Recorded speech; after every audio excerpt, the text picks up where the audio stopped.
first heard that Cryptozoic Entertainment was releasing Adventure Time Card Wars, I didn't know what to expect, because I know Adventure Time is a cartoon series on Cartoon Network. I'm not really sure. I've never seen it. I don't know anything about it. So I was kind of hesitant on what this might actually be. This is a game by Matt Hire and Corey Jones, and it turns out it was much better than I expected, mostly because I was not even sure what to expect. It was just a mystery box. Each player has his own deck of cards. You can use a deck that comes out of the box, or you can assemble a deck from various Card Wars titles. To win the game, you have to get your opponent down from 25 life to 0. The life total comes from these tiny little chips, which have 1 on one side and a 3 on the other. And they're a little annoying to deal with, but I can see why they did it. It works to fit in this tiny little package. On a turn, first thing you do is you untap or ready all of your cards. You draw a card from the deck. You then have 2 actions to spend, either to cast creatures into the lanes, put buildings under lanes, or cast spells from your hand. Okay? In between using those actions, you can floop any creature that has a floop ability on it, and that just means you turn it sideways, you move it to the bottom of your card to show it can't attack that turn, and you take whatever action is on it. Okay? You can also spend actions just to draw cards from the deck if you have nothing better to do if your hand's getting empty. You then attack with any of your creatures that are not flooped. So all the flooped ones stay at the back, all the other ones turn and do damage to the opponent or to the opposing creatures if there are opposing creatures there. And then that's the end of your turn. The other player takes a turn and does the same, and you go back and forth until someone gets down to nothing and no points left, in which case they lose. If you want to know nothing about the composition of the card decks, you can stop watching right now. That's how I initially learned the game. I took them out, the decks out of the package, I read the rules, I looked at a couple of cards so I had some idea what to do, and then my opponent and I just started playing. And it was really interesting just to try that approach to the game. I'm fine just being surprised by whatever comes out of the deck. Okay, maybe you don't like that. If you don't like that, then you can listen to this. The Blue Plains player plays very much like a blue deck in Magic. It's got lots of tricky stuff. It's got things to get extra cards. It can destroy the opponent's landscape, right? A la, whatever that card is that turns things into islands. It destroys your cornfields so that now you no longer have cornfields to power up your land. Right? It's got lots of creatures to move and spells that can move things from lane to lane. You get bonuses when you go from lane to lane. You get bonuses based on other things that move. Right? There's lots of possibilities for what you're doing with the Blue Plains. It's pretty tricky. The cornfield, on the other hand, is much more like a white deck in that you have lots of creatures that are powered by, and it's really creature rush. You have lots of creatures that come out, and the more cornfields you have, the stronger they'll be. Okay?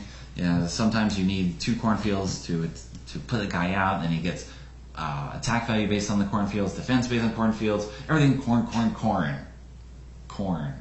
don't know when corn became an offensive weapon, but it is in this game. All right, so you have a wide variety of cards. You have multiples of some of them. Again, I don't even know how much. I've played 4 times, but I haven't even got through, I think, more than half a deck when playing. And I still haven't sorted everything out and figure out what you're trying to get. But you have creatures that go in the lanes. Those are going to attack. You have buildings that are placed at the bottom of a lane. Okay, and it may affect the ability of that lane or give some other power. This one you can pay 2 actions, you take a card from someone's hand and you use it. Alright, so that's my whole turn, is spending my 2 actions to get something at random from them. But maybe it's fun. Okay. You also have spells where you just cast a spell and it does something and goes to your discard pile. The Blue Plains deck, it cycles through a lot of spells. It pulls spells out of the graveyard and comes back again. Alright. So, it's got fun, interesting stuff that's going through there. Adventure Time comes with 2 decks, and you can combine other decks in the Card Wars series whenever it comes out. The rulebook actually gives you hints as to what's coming. It mentions other lands like the Nice Lands or Sandy Lands or Useless Swamp. It's got little icons in here.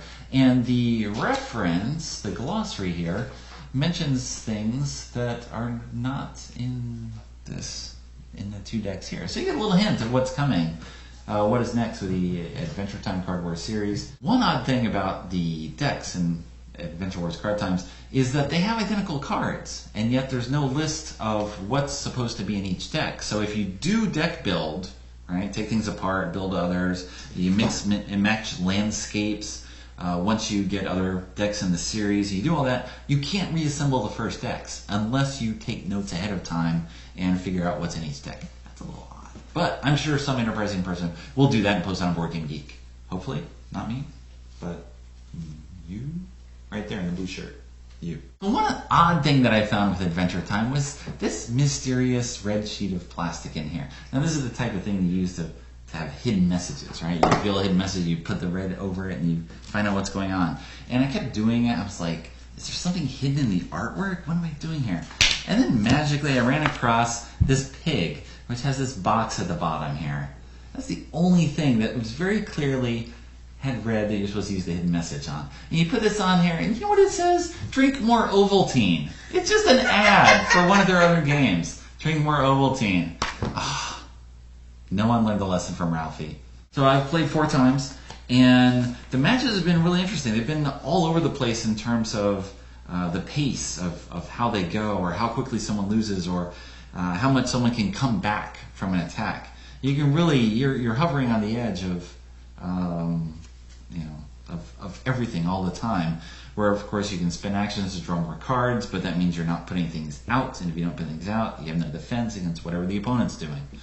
So it's been interesting. The very first game we played, the opponent kept flipping my cornfield. I didn't even have 2 cornfields at one time. I had 1 left. I couldn't even cast a bunch of things in my hand. He put out a creature that could have flipped the last cornfield, in which case I could only cast things with 0s in them for the action. But he didn't do it. And somehow I magically was able to come out of it with just my 1 cornfield, and then flip another one, and eventually power up again and get things going. So it's interesting, just the ebb and flow of the game and how it plays out. Again, it's much better than I expected, because I didn't really expect that much. Because again, I have no idea what Adventure Time is. I'm attacking with Phyllis, and Traveling Farmer, and Patchy the Pumpkin, and all these other guys. I don't know what these are. I mean, great. It's got some, I guess if I watched the show, it would matter more. But I'm just focused on the bottom stuff on there, the special actions on the card, whatever's going on. Because that's the kind of guy I am in general. But if you want to attack with a Husker Worm or a Cornator, defend yourself with a Wall of Ears, attack with a Corn Scepter, fluke the pig, you can do it.